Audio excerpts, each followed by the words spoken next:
Last Friday, the U.S. Supreme Court ruled that a graphic designer in Colorado had a First Amendment right not to sign wedding websites for same-sex couples, even though state law protected them from discrimination.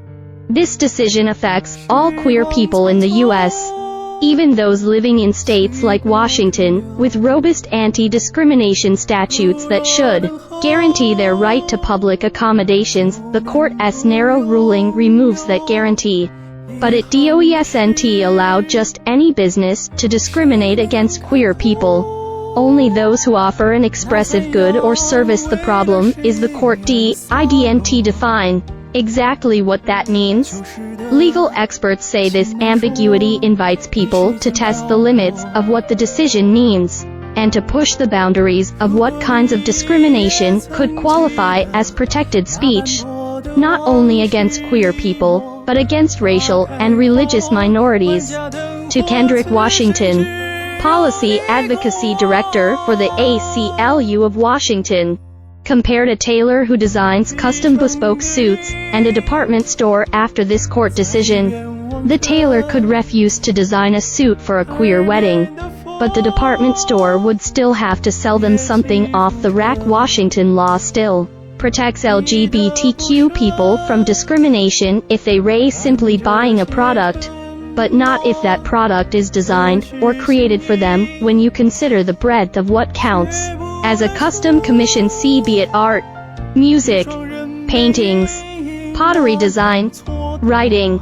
or a website, see it as a long list, I think we're gonna be busy for a few years here as these cases work their way up through the courts. Washington said, "This isn't really a case about the First Amendment. This really is a case about humanity and how we treat other humans with respect and dignity. If you think your ability to discriminate now is legal, I mean, by all means, go for it.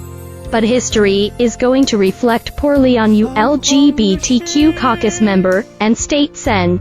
Marco Ligia S. Linwood said queer people remain protected when dining at restaurants, staying at hotels, reserving a venue, and using other common business services. "I think we know that it's not good business to discriminate," he said. "If you're a business owner, and technically the Supreme Court lets you discriminate in some narrow circumstance, the word is gonna spread.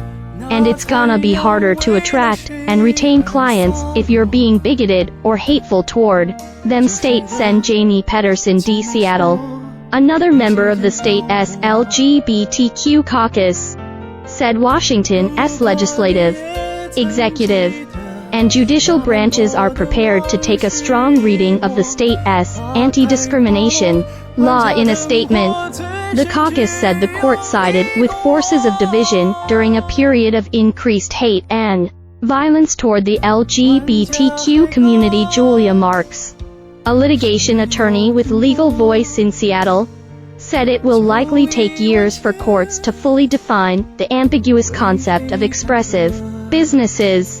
The Supreme Court is likely to take up this issue again in the future to clarify how such a broad concept should be applied. She said. Marks said that in most cases anti-queer discrimination is still against Washington state law, and that there are still legal salves and services like hers that can help. If you're subject to discrimination, don't assume it's now okay, Marks said. Attorney General Bob Ferguson said in a statement that the court's decision only applies to a tiny number of Washington's purely artistic businesses, and his office will take action if others try to buck the state's anti-discrimination mandates.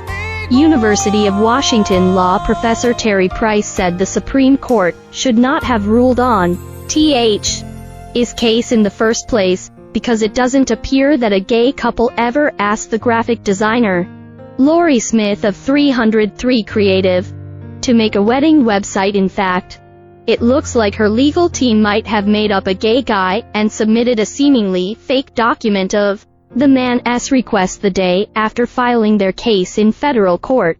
But as far as the law is concerned, the dubiousness of the request doesn't matter. To make things worse, The far-right Alliance Defending Freedom is the non-profit behind the case. Considered an anti-LGBTQ hate group by the Southern Poverty Law Center, the influential legal advocacy organization for the Christian right donates gobs of money to anti-abortion, anti-gay, and anti-trans causes in the U.S. and around the world. Its revenue has surged during this period of anti-trans and anti-queer hate. I mean, somebody should have done some legwork about this, and ideally, they would moot this opinion. Price said if you really wanted to figure out a solution to this, there's plenty of other cases out there that are better vehicles for this. Even Masterpiece Cake Shop is a better vehicle because they wanted him to put specific words on a cake, and he said no. I won't put those words on a cake. Right. It wasn't a made-up gay guy, it was an actual event, it was an actual moment in time.